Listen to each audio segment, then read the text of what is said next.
Lone Star Lost discusses real cases involving missing and unidentified persons. Some episodes may include references to death, human remains, violence, blood, sexual assault, or other sensitive topics. These topics are not suitable for younger audiences or those sensitive to these and similar topics. Listener discretion is advised. Just to preface this episode, this is not a Doe case. This is a missing case. The person in question is a real person who went missing. There are real people who are looking for him. There are real complexities in this story. We're going to cover a lot of information, and quite frankly, some people may not like the numbers and statistics I'm going to end up pulling out. Well, quite frankly, I don't give a damn. When I found this person's case, I found a Facebook post about his missing status. People trying to find him. And one of the top comments was someone dismissing it, implying that because of the military photo in the post, that he must have just gone AWOL and would face prison time when he was found. It was insensitive and ridiculous, especially since I found out pretty easily that he is not active duty, but a veteran. More importantly, he's part of an alarmingly large statistical skew that might surprise people.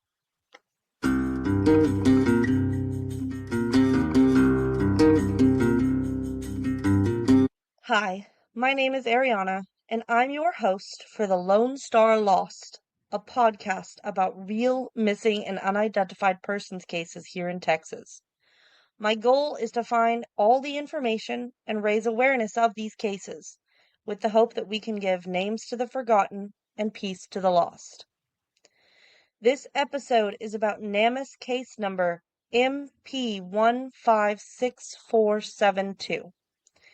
His name is Dennis Cortez Wolf, a former member of the Army and a currently missing person. This one has definitely been a little different to research, but I feel compelled to do my part to find Mr. Wolf and bring him home. So let's get into it.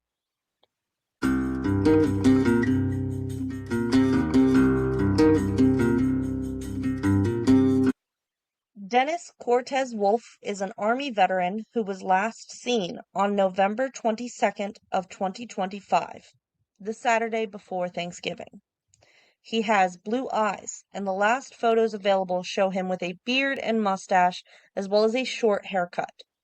His last known location was the Duncanville, Dallas area, and the Dallas police are handling the investigation. Information on hair color varies between Facebook posts and NamUS.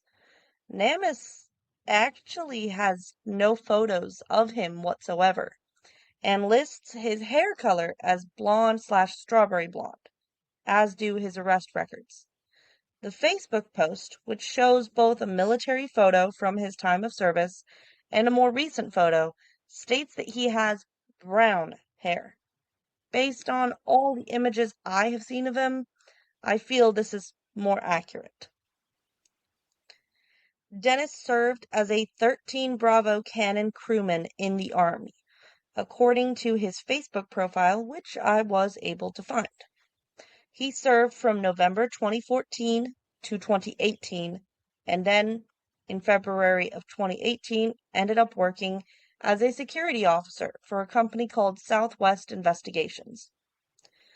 He stopped working for Southwest Investigations sometime in 2019, and no other employment is listed. I can't tell if he was unemployed the whole time leading to his disappearance, or if he just chose not to add his employment history after that. I cannot seem to find this former employer's contact, so sadly I cannot reach out to them for comment. This next block of information is fuzzy, and I'm afraid I can't verify it how I like. However, according to one source, Dennis Cortez Wolf does have an arrest record. It appears that he has 4 arrests on his record. 1 in 2021, 1 in 2022, and 2 in 2023. All are for the exact same charge, discharging a firearm in certain municipalities. This is not a violent crime. Reckless, yes, but not entirely violent. I think it's important to note that. This charge can come with a $4,000 fine or a year in prison, but a note on his first 2023 charge mentions adjudication. This could mean parole instead of prison, or a number of other things. Why is this significant? Well, discharging a firearm within city limits is a Class A misdemeanor. It's not a felony. There's all sorts of reasons this could have happened, but I will list a few reasons why people may do this. Shooting into the air in celebration. Welcome to Texas. Shooting into the air to scare off intruders, though some would consider that self-defense. Shooting in one's own backyard at homemade targets, or store-bought targets, either way. Shooting at pests on one's property, such as wild boars, that one squirrel, the gopher that just ate your mom's begonias again. Shooting at perceived threats during a mental health episode of some form, and a litany of other reasons. Whether or not any of these were the case, it seems that this was a period of his life that Dennis was moving on from before his disappearance. It's important to not judge people simply based on their criminal records, but for who they are today.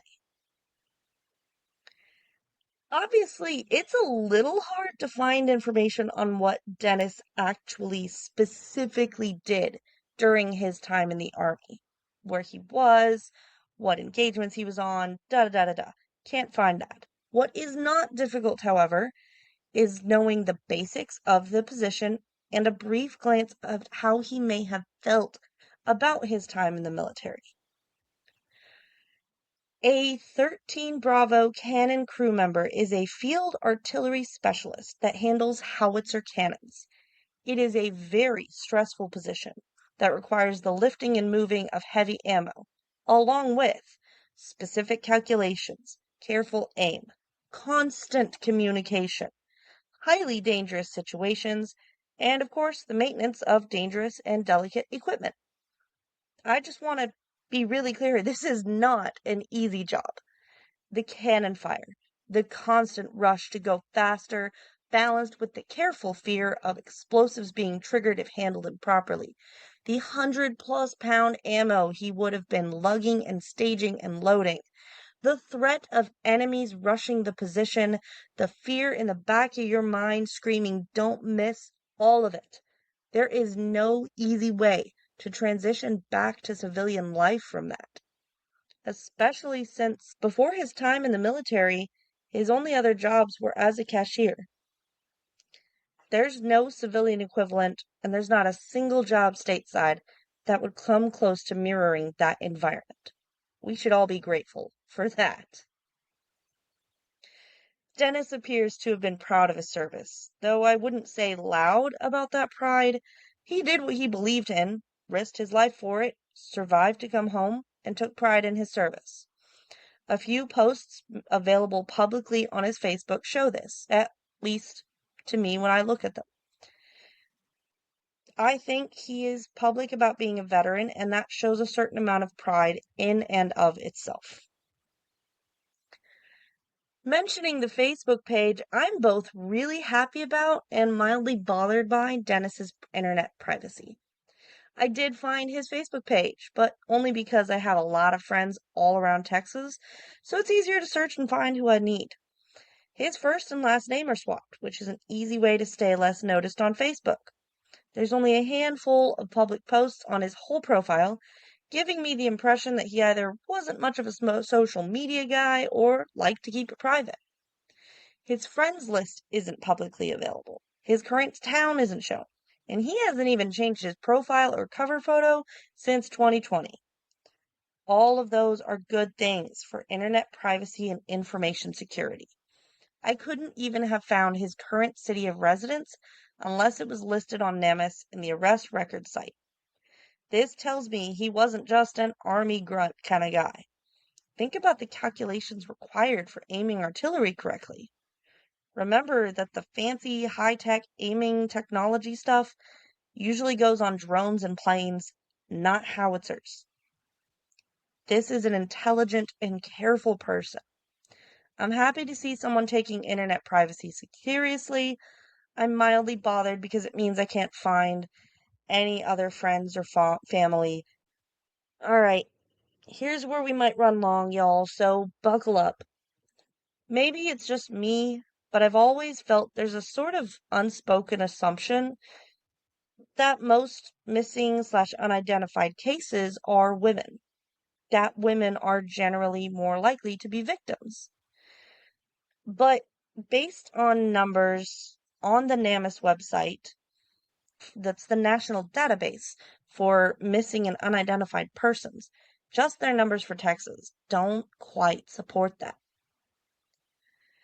There are currently 1,058 missing females in Texas listed on the NamUS website. There are 1,839 males. There are 370 unidentified females. There are 1,499 unidentified males. Even going into cases on NamUS that I don't cover on this podcast, unclaimed persons, 392 females and 1,984 males. These don't match the societal perception of these cases. Dennis is one of so many men who are missing or John Doe cases just in Texas. If we're talking numbers, Lone Star Lost is built for cases like Dennis. Lost in one way or another, absolutely sifted through statistics with no one talking much about them. It ain't right. Don't worry, I'm off the soapbox now. Let's wrap this case up. Dennis Cortez Wolf went missing on November 22nd of 2025. That's about 6 to 7 months ago at the time of this recording. NamUS lists him at 6 feet tall, weighing roughly 180 pounds. He is Caucasian, with blue eyes and brown hair. He was 29 at the time of his disappearance and would be 30 now. He is an Army veteran and was last seen in the Duncanville, Dallas area. If you know anything about this case, please reach out to the Dallas Police Missing Persons Unit. You can call them at 214-671-4268 or send an email to missingpersons@dpd.dallascityhall.com. Speak up. You could help bring a hero home again.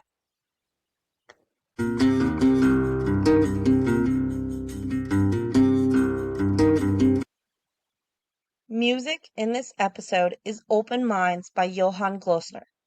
All links to research notes on this case can be found on our pages.